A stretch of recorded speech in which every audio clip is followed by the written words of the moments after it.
युधामन्यु और उत्तमौजा, ये दोनों नाम सुनते ही युद्ध भूमि की गर्जना की छवि मन में उभरने लगती है।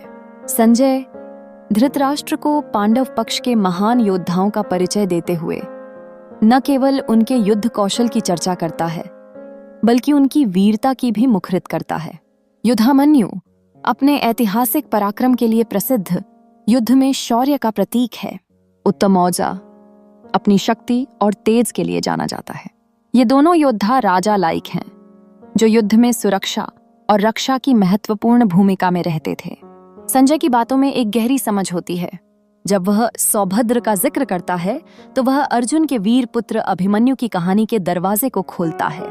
अभिमन्यु का नाम सुनते ही हर कोई उसकी बेखौफ प्रवृत्ति और युद्ध कौशल के प्रति उसके समर्पण को याद करता है। चक्रव्यूह में प्रवेश करना केवल साहस की ही नहीं, बल्कि अनंत ज्ञान और रणनीति की भी आवश्यकता होती है। अभिमन्यु ने अपने अद्वितीय बलिदान से यह साबित कर दिया कि वह अपने पूर्वजों की वीरता के योग्य था। द्रौपदी के पुत्र, जिनका उल्लेख द्रौपदेय शब्द से हुआ है, वे भी इस परंपरा को आगे बढ़ा रहे हैं। ये पांचों भाई अपने माता पिता के गुणों को अपनाते हुए युद्ध भूमि में विजय पाने के लिए सन्नद्ध होते हैं।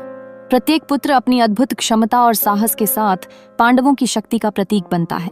संजय इन सभी का परिचय देकर सिर्फ संख्या को नहीं, बल्कि एक दृढ़ अनुबंध को दर्शा रहा है जो इन योद्धाओं के बीच है।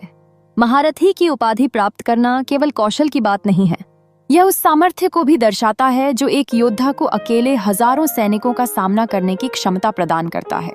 इस श्लोक की गहराई में पांडवों की ताकत लगभग अदृश्य एक दायित्व का प्रतीक होती है।